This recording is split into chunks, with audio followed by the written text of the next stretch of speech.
Ya, selamat pagi, siang, sore, dan malam, teman-teman. Saya nggak tahu teman-teman melihat video ini di pagi, siang, sore, malam, tapi yang jelas saya membuat video ini di pagi menjelang siang, teman-teman. Saya udah lama banget ya nggak aktifin akun YouTube ini ya. Sebenarnya akun YouTube ini ingin dibuat untuk cerita-cerita hal yang rohani, sharing-sharing pengalaman, teman-teman. Dan walaupun saya bukan seorang imam, saya bukan seorang biarawan, saya juga bukan seorang guru agama, dan saya juga bukan seorang katekis, dan saya juga bukan seorang yang, apa namanya, pembicara. Saya cuman kaum awam yang ingin berbagi pengalaman, sharing berdasarkan pengalaman pribadi dan juga refleksi refleksi setiap hari dari, apa yang saya alami sehari-hari dan juga, apa yang saya baca dari kitab suci dan juga pengalaman-pengalaman orang lain yang mungkin bisa memberikan inspirasi bagi kita semua. Jadi saya ini, hanya ingin berbagi pengalaman aja, teman-teman. Jadi mohon maaf kalau ada banyak kekurangan dalam konten video ini, tapi paling enggak bisa kita pikirkan dan bisa kita refleksikan bersama. Kali ini kita akan membahas tentang pernikahan.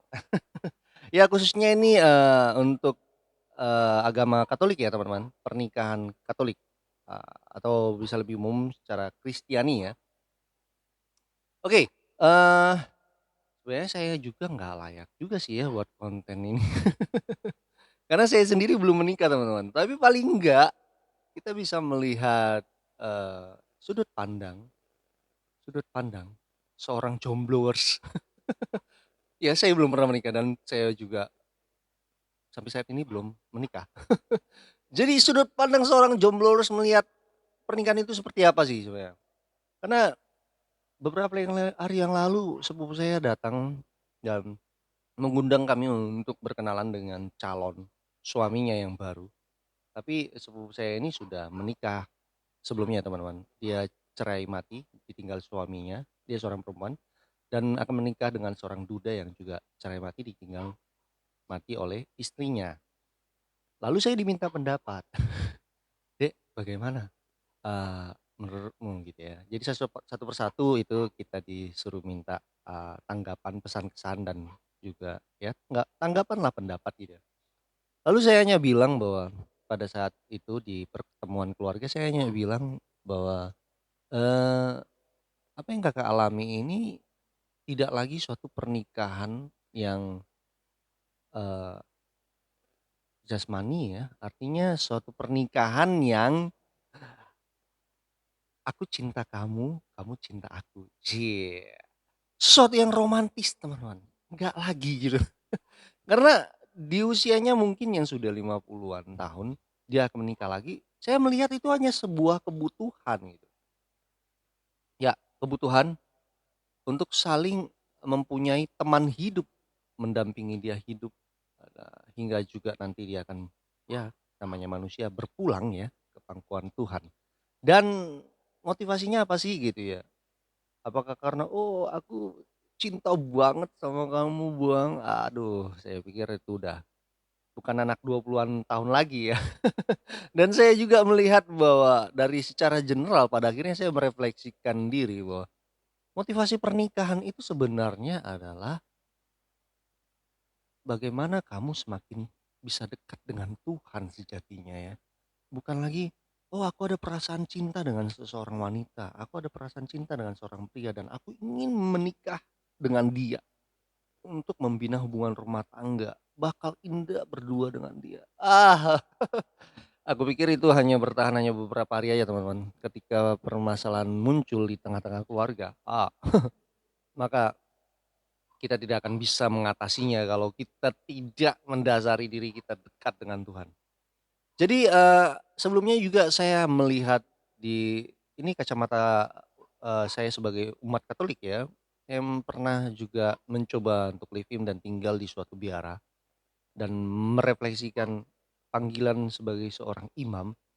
Pada akhirnya saya melihat bahwa itu sebagai panggilan yang menjadi sarana seorang pribadi untuk melayani Tuhan, dekat kepada Tuhan, dan semakin membuat dia pada akhirnya akan bermuara kepada Tuhan untuk masuk surga. Ya, sejatinya sebagai orang beriman, umat beriman tidak menjadi imam pun kita, ya, pastinya pastinya tujuan dan cita-cita utama adalah masuk surga.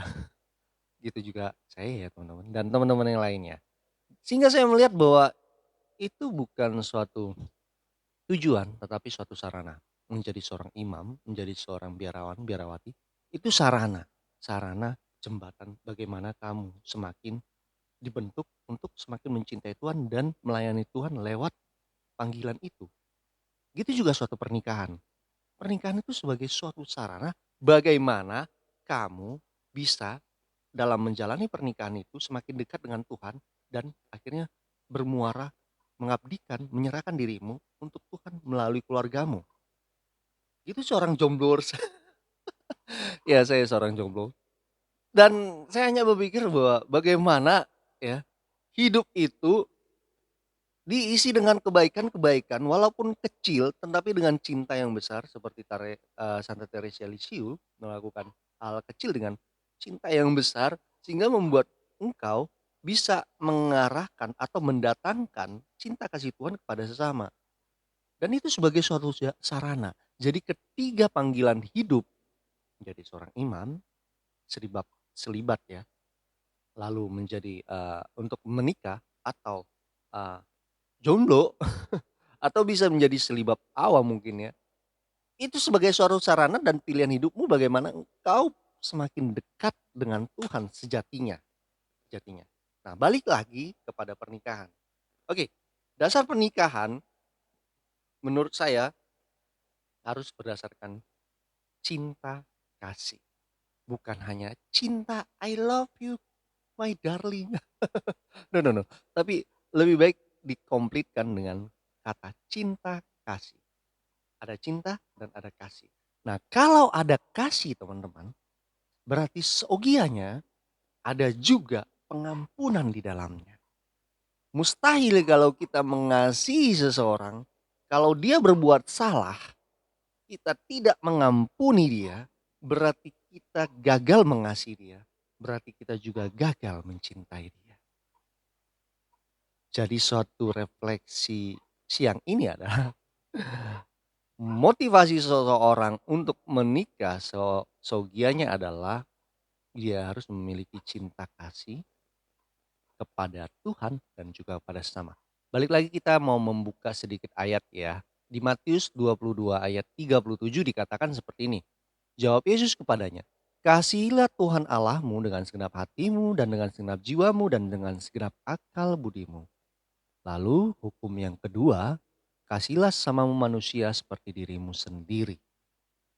Pada kedua hukum inilah tergantung seluruh hukum Taurat dan kitab para nabi. Jadi ini adalah hukum terutama dalam sebuah eh, ya hukum cinta kasih ya yang diterapkan Tuhan bagi umat Katolik harus apalagi yang umat Kristiani pada umumnya memegang dua hukum ini, mencintai Tuhan dengan segenap hati dan pikiran dan juga mengasihi sesamamu seperti dirimu sendiri. Jadi teman-teman, saya pernah juga mencintai seorang wanita, ya iyalah saya normal ya. Lalu saya berniat untuk ya, berumah tangga dengan dia gitu. Tapi mungkin ketika dalam perjalanan ya ada konflik, lalu saya mungkin salah, tapi saya nggak diampuni, ya sudah. Atau orang tuanya juga nggak setuju, ya sudah. Jadi sebenarnya, dasar suatu pernikahan itu adalah saya hanya bilang, saya nggak menuntut pasangan hidup saya itu sempurna atau perfect, karena saya sendiri tidak sempurna atau tidak perfect. Jadi balik lagi, saya hanya berpikir kalaupun panggilan hidup saya nanti akan menikah, saya hanya tanya satu hal kepada si pasangan saya itu. Ini saya berandai-andai aja dulu ya teman-teman. Mmm, kalau saya salah kamu mau nggak ngampunin saya? Mungkin ini nggak pernah terpikirkan kali ya buat teman-teman yang lain ya, tapi bagi saya ini dasar banget gitu ya. Kenapa? Kalau dia bilang, "Oh aku nggak bisa mengampuni engkau." Atau kasarannya gini ya, amit-amit ya terjadi, selingkuh gitu ya, lalu dia nggak bisa ngampunin. Wow, kacau nih. Ya memang ada pribadi yang seperti itu ya teman-teman, dan mengharapkan suatu hubungan itu saling dan perfect. Tapi kalau saya sendiri sebagai seorang manusia biasa, nggak ada gading yang nggak retak teman-teman, dan nggak ada manusia yang nggak berdosa ya. Bukan berarti kita, oh dengan demikian itu jadi celah untuk kita berbuat dosa, tidak. Tetapi Tuhan sendiri juga membuka selalu pintu pengampunan. Bayangkan nih teman-teman, bayangkan. Kalau Tuhan datang kepada kita, lalu kita berbuat salah. Kita datang pada Tuhan. Tuhan ampuni aku Tuhan. Oke. Lalu Tuhan bilang, ya aku mengampuni engkau. Tetapi Tuhan tidak menerima kembali dirimu sebagai seorang anak. Apa gunanya pengampunan itu teman-teman? Aku rasa pengampunan itu jadi sesuatu hal yang sia-sia teman-teman. Karena sejatinya pengampunan itu adalah menerima kembali. Jadi begitu juga dasar suatu pernikahan, kalau kita menekankan pada cinta kasih, berarti ada yang harus kita lakukan, yang dituntut dalam diri kita. Kita mampu nggak mengampuni si pasangan hidup kita, mengampuni anak-anak kita kelak, mengampuni keluarga atau mungkin ya mertua atau mungkin kakak-kakak ipar dan lain-lain, itu lebih luasnya. Kalau kita tidak bisa mengampuni teman-teman, ya ini jadi trouble dalam suatu pernikahan. Kenapa? Banyak pernikahan kasusnya perceraian itu terjadi karena ya itu tadi, mereka gagal untuk saling mengampuni satu sama lain. Egonya yang dikedepankan. "Oh ya kamu salah, aku salah, oh ya kamu sebagai seorang suami harusnya kamu begini begini begini begini begini, dan kamu seorang istri kamu begini begini begini." Oke, kita lihat dalam Efesus ya, Efesus 5 ayat 22 sampai 25. "Hai istri, tunduklah kepada suamimu seperti kepada Tuhan, karena suami adalah kepala istri, sama seperti Kristus adalah kepala jemaat." Jadi ini suatu ayat yang selalu dari kecil aku memang dari keluarga broken home ya teman-teman. Yang dikatakan oleh papi mungkin pada saat itu atau mungkin para kaum laki-laki lainnya, "Hai kamu istri tunduklah kepada suamimu." Ini ada firman Tuhannya, kau harus tunduk, kamu nggak boleh nggak tunduk gitu. Lalu istrinya juga buka Alkitab gitu ya. Ini juga ada di dalam Alkitab, suami kasihilah istrimu sebagaimana Kristus telah mengasihi jemaat dan telah menyerahkan dirinya baginya. Jadi kamu sebagai seorang suami juga mengasihi aku dong sebagai istri. Jadi menuntut ya, menuntut. Ketika kita menuntut teman-teman, kita akan lupa memberi diri. Itu menjadi suatu bahaya yang terbesar. Ketika kita banyak menuntut, kita lupa memberi diri. Dan itu menjadi kewajiban kita juga sebenarnya. Jadi banyak hal mungkin yang boleh kita pikirkan. Mungkin ada pepatah mengatakan jangan pernah tanya apa yang eee, ya orang lain atau Tuhan atau negara, ya ini filosofi yang politik loh, berikan kepadamu, tetapi tanyalah apa yang bisa kau berikan kepada Tuhan, kepada sesamamu, kepada istrimu, kepada suamimu, kepada orang-orang terdekatmu. Itu akan membuat dirimu lebih bijaksana, lebih baik, dan membuat dirimu akan lebih bisa memandang luas suatu permasalahan. Nah, teman-teman, balik lagi ke kenapa saya mengatakan, syarat suatu pernikahan adalah kalau diperdalam lagi adalah kemampuan kita untuk mengampuni pasangan hidup kita. Itu dasar yang utama sekali menurut kitab suci yang saya baca dan juga menurut pemikiran saya. Dan juga kenapa demikian? Karena dasarnya adalah yang seugianya adalah cinta kasih. Bukan cinta yang romantik, bukan cinta yang lain-lain, tapi seperti cinta yang agape, cinta Tuhan yang mengasihi manusia seperti matahari menyinari bumi. Nah, kalau itu terjadi teman-teman, pastilah pernikahan itu akan awet dan langgeng, teman-teman. Kenapa? Ya iyalah lihat istrinya salah, "Pak, maaf ya." Oke, saya ampuni. Tapi masalahnya adalah kedua, selain mengampuni, mau nggak kita juga mengaku salah dan minta maaf. Jadi proses pengampunan itu juga terjadi bukan sekedar, "Oh iya, saya sebagai seorang laki-laki, saya pemaaf, saya bisa mengampuni." Tapi kalau si istrinya enggak minta maaf, ya kan, terus enggak ngerasa salah, apa yang mau saya ampuni gitu. Terus harus gimana gimana solusinya? Ya udah bertahan bertahan, kamu harus bertahan pada pernikahan itu, karena itu komitmenmu, nggak ada kata cerai, dan itu pernikahan Katolik yang berat ya. Tidak ada perceraian Tuhan, kecuali dalam hal kematian. Ini dasar pernikahan Kristiani, khususnya juga Katolik yang lumayan ribet. Dan tapi ini sebenarnya menguntungkan seorang perempuannya atau seorang laki-lakinya supaya tidak ada namanya perpisahan, perceraian. Karena mereka diikat oleh dasar cinta Tuhan dalam sakramen pernikahan yang teguh.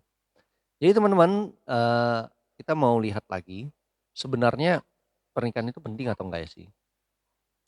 Di dalam Korintus 7 ayat 1-16 di sini jelas sekali ya Rasul Paulus bercerita ya teman-teman pada jemaat di Korintus. Ayat 1 dikatakan, "Dan sekarang tentang hal-hal yang kamu tuliskan kepadaku adalah baik bagi laki-laki kalau ia tidak kawin." Kawin ini artinya pernikahan ya teman-teman, bukan kawin yang, jasmani ya bukan. Jadi Rasul Paulus mengatakan, "Adalah baik bagi laki-laki kalau dia tidak kawin." Wow, berbahagialah jomblo. Baik, tapi jangan sampai di situ teman-teman, ada ayat berikutnya nih. "Tetapi mengingat bahaya percabulan, baiklah setiap laki-laki mempunyai istrinya sendiri dan setiap perempuan mempunyai suaminya sendiri." Wah, ini dia yang berat, teman. Karena bahaya percabulan itu ya teman. Ya, kita diciptakan secara jasmani mempunyai, naluri biologis ya untuk, mempunyai hasrat seksualitas kepada lawan jenis kita. Itu secara normal dan itu memang wajar dimiliki oleh semua orang. Bahkan mungkin kita bisa aja sebel gitu ya, "Aduh sebenarnya aku tuh nggak pengen melakukan dosa ini, tapi dorongan jasmani itu menuntut dan membuat aku haus sehingga aku melakukan itu dan akhirnya aku jatuh dalam dosa." Dengan demikian aja datang lagi dong ke Tuhan, "Tuhan minta maaf ya Tuhan, aku telah berbuat dosa, aku telah berbuat zina, aku telah berbuat onani, aku telah berbuat masturbasi," dan lain sebagainya. Dan ya Tuhan pasti akan mengampuni kita.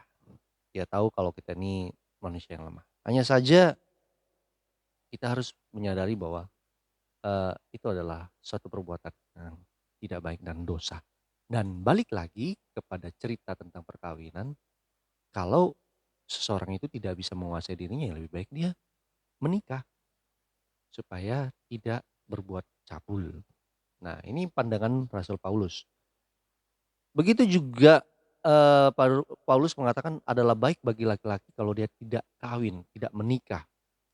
Mungkin itu dasar juga sebagai seorang, imam atau romo atau ya para biarawan-biarawati juga mengikuti jejak Kristus yang tidak menikah, supaya dia bisa mengabdikan diri seluruh hidupnya kepada Tuhan, melayani Tuhan sebagai kepala dan mereka sebagai istri ya. Jadi ibaratnya filosofi atau suatu perumpamaan di mana suaminya adalah Yesus sendiri, kepala, dan para imam biarawan-biarawati adalah istri yang melayani dia. Seperti itu, dan itu adalah kodrat seorang istri, melayani suami. Setuju atau enggak? Wah, kalau nggak setuju nih ya sudahlah. Tapi, bukan berarti kita menuntut tentang kewajiban, tetapi kita lebih menggali apa sih motivasimu untuk menikah ya teman-teman. Dan ini harus menjadi suatu dasar. Selain iman, ya, iman yang sama kepada Kristus, ini menurut pandangan iman Kristiani, baiknya sama-sama mengimani iman yang sama. Ya walaupun, kamu Kristen, Protestan, kita Katolik, lebih baik bersatu pada iman yang sama dan gereja yang sama. Akan membuat cara pandangnya itu jadi sama. Dan kalau, ini tidak menjadi suatu dasar bagi kita semua, ya kita akan sulit teman-teman untuk mempertahankan pernikahan tersebut. Dan banyak pernikahan yang pecah, cerai karena mereka tidak mampu mengampuni dan karena mereka juga tidak menyadari diri mereka salah dan tidak mau meminta maaf. Ada juga, suatu kisah di mana, seorang anak juga salah kepada ibunya, ya. Lalu dia minta maaf, tapi caranya salah, teman-teman. Dia merasa bahwa dengan minta maaf, ya sudah, ibuku akan memaafkan aku. Tetapi sebenarnya ibunya belum memaafkan dia karena dia tidak menunjukkan perubahan sikapnya. Jadi sebenarnya ya seperti Tuhan Yesus juga, kalau hanya engkau minta maaf minta maaf minta maaf, tapi kamu tidak menunjukkan perubahan sikapmu, apa gunanya gitu. Jadi, dalam proses itu, sebenarnya dia tidak meminta maaf secara langsung kepada ibunya karena dia melewat video ya, teman-teman. Dan saya pikir itu hal yang konyol, kenapa? Ya lu kalau rendah hati lu datang aja kayak dulu gitu ya. Datang aja ke ibumu ya minta maaf, kalau lu dimarahin sama ibumu juga nggak apa-apa, terima aja, ngapain lu baper sampai pulang gitu ya. Sudahlah itu jadi suatu, eee, dirinya sendirilah dengan urusan dia dengan ibunya gitu ya. Tapi sebenarnya yang penting adalah kalau kita salah ya udah minta maaf minta maaf dan ya tunggulah sampai orang itu memaafkan kita. Kalau dia tidak memaafkan kita ya sudah, tapi kita tetap mengasihi dia. Begitu juga dalam hubungan rumah tangga ya. Bagaimana kau juga bisa mengasihi orang yang, berbuat salah kepadamu. Nah, di dalam kitab Roma ini teman-teman, ya, Roma 12 ayat, saya buka dulu ya. Oke, sebentar. Ya, oke. Roma 12 ayat yang ke-19. Saudara-saudaraku yang kekasih, janganlah kamu sendiri menuntut pembalasan, tetapi berilah tempat kepada murka Allah, sebab ada yang tertulis pembalasan itu adalah hakku, akulah yang menuntut pembalasan. Jadi nggak usah repot-repot sih teman-teman kalau mereka tidak mengampuni kita ya. Atau mereka, jahatin kita gitu ya, terus ya kita ampuni aja, mau gimana? Ya namanya kamu pengikut Kristus, ya ampuni saja. Pembalasan itu hak Tuhan kok, jadi nggak usah dibalas. "Oh mungkin aku sakit banget Kris, aku harus balas kamu ya?" Wah dendam. Oke fine, sebenarnya kalau aku sendiri sih kalau aku buat salah pasti aku juga nggak akan tenang ya, dan udah minta maaf aja gitu ya. Atau mungkin demi kebaikan bersama ngalah, ya udah minta maaf. Itu akan membuat dasar pernikahan semakin kuat teman-teman. Dan percayalah kalau ada cinta dan kasih, yaitu cinta kasih di dalam sebuah hubungan akan membuat kamu semakin dekat kepada Tuhan. Jadi pernikahan itu bukan lagi suatu keinginan untuk menjadi tujuan, tetapi menjadi suatu jembatan, sarana kepada tujuan utamanya yaitu Kristus sendiri, kepada Tuhan sendiri. Jadi anggap aja latihan setiap hari gitu ya. Wah kesel aku sama suamiku, oh kesel aku sama istriku. Anggap latihan gitu ya. Bagaimana kita ini, oh kita mau mengasihi dia karena Kristus. Lakukanlah seolah-olah untuk Tuhan bukan untuk manusia. Nah, kata firman Tuhan seperti itu. Ya kita mengampuni. Berat Kris, berat, berat banget. Ya aku tahu, mengampuni itu nggak mudah dan berat. Tapi paling enggak saya pernah sedikit ego dalam hal rohani. Saya hanya berpikir begini, mengampuni bukan masalah aku, menyelesaikan masalahku dengan dia sebenarnya. Tapi sebenarnya mengampuni itu adalah menyelesaikan masalahmu dengan hatimu sendiri, dengan dirimu sendiri. Kenapa? Mungkin orang yang kita ampuni itu nggak merasa salah men. Dia happy-happy, enjoy. Tetapi kita ini dongkolnya setengah mati, keselnya setengah mati. Jadi obatnya apa? Cuma satu, kamu harus mengampuni dirimu.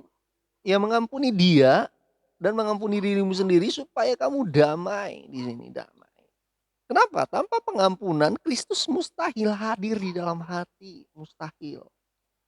Karena Kristus hadir di hati orang-orang yang merindukan Dia karena Dia adalah kasih. Ketika kasih ada, di situ Tuhan ada. Karena firman Tuhan mengatakan Allah adalah kasih. Di dalam Korintus 13, 1 Korintus 13 ayat 13 dikatakan, demikianlah ketiga hal ini, iman, pengharapan, dan kasih. Dan kasih yang paling besar di antaranya. Jadi sahabat sekalian, kalau orang menyakiti kita, ya ini bukan sekedar juga masalah pernikahan ya, universal banget gitu ya. Selesaikan di sini. Ini bukan masalah, pada akhirnya engkau akan berpikir ini bukan masalah dirimu dengan orang yang menyakitimu, bukan lagi. Tapi ini masalah dirimu dengan dirimu sendiri dan masalah dirimu dengan Tuhanmu. Pada akhirnya kamu akan menyadari bahwa ini adalah masalah diriku dengan diriku sendiri dan diriku dengan Tuhanku. Bagaimana diriku dengan diriku sendiri berdamai dengan diriku sendiri sehingga aku bisa damai di dalam hati, dan bagaimana juga aku bisa berdamai dengan Tuhan sehingga menjadi Tuhan yang utama di dalam hidup. Oke, teman-teman, jadi jelas ya dasar suatu pernikahan itu yang kita refleksikan pada topik pembicaraan ini hari ini adalah harus didasari oleh cinta kasih. Dan di dalam cinta kasih itu harus ada pengampunan dan juga penerimaan kembali. Sehingga ketika suamimu salah, istrimu salah, dia selingkuh, dia berbuat jahat, dia memukul, dia melakukan hal yang menipu dirimu, lalu dia datang menyesali perbuatannya, kamu harus menerima kembali dia sebagai wujud pengampunan yang sempurna. Seperti Yesus menerima kita kembali. Bayangkan kalau Yesus mengampuni kita, tapi dia tidak menerima kita kembali. Apa gunanya pengampunan itu? Yesus mengampuni kita untuk menerima kita kembali, untuk bisa masuk dalam kerajaan surga. Kalau berat untuk melakukan itu, maka pikirkanlah kita melakukan itu untuk Tuhan. Oh, dia belum datang minta maaf sama kita, Kris. Gak apa-apa. Apa yang kita harus lakukan? Tetap mengasihi dia. Kenapa harus mengasihi dia? Balik lagi kepada kitab Roma, dengan memberikan pembalasan, dengan memberikan kasih, ya, kita sudah meletakkan bara api di atas kepalanya. Jadi kita dijahatin, kita berbuat baik, kita berbuat baik. Dengan demikian kita meletakkan bara api di atas kepalanya. Sehingga di dalam pernikahan yang kita lalui, kita akan dibimbing, dibentuk untuk menjadi sempurna seperti Kristus. Jadi hendaknya pasanganmu itu juga mendukung kamu untuk semakin dekat dengan Tuhan. Jadi kalau pasanganmu hanya ngajak kamu berantem, ya enak jadi jomblo kali ya. Jadi sebenarnya bukan sesuatu yang salah dalam pernikahan, tetapi bagaimana kita menyikapi suatu pernikahan. Nggak mudah, tapi kita bisa melakukannya karena dasar kita adalah Kristus. Tujuan kita adalah Kristus. Begitu juga kalau nanti kita udah punya anak, kita mendidik dia seperti Kristus mendidik kita. Kita harus mengajarkan cinta kasih kepadanya. Kita harus mengajarkan dia hal-hal yang baik, pengampunan itu juga. Sehingga kita semakin di bawah sempurna. Dan pernikahan itu pada akhirnya di hari akhir kematianmu tidak akan ditanya di mana istrimu, di mana anakmu. Engkau akan dihakimi seorang diri. Jadi sarana apa yang engkau pakai seharusnya mengantarkan engkau layak di hadapan Tuhan. Sekurang-kurangnya, seberdosa-berdosanya kita bangun lagi untuk memperbaiki diri hari demi hari. Oke teman-teman, cukup berat ya topiknya. Oke, ini perbincangan kita cukup sampai di sini. Yang jelas poinnya adalah dasar pernikahan kita letakkan pada dasar cinta Kristus, cinta kasih, dan di dalamnya kita harus memiliki pengampunan. Oke, sekian dari saya. Tuhan Yesus memberkati. Episergitum per Mariam et Sistem. Salam, dadah.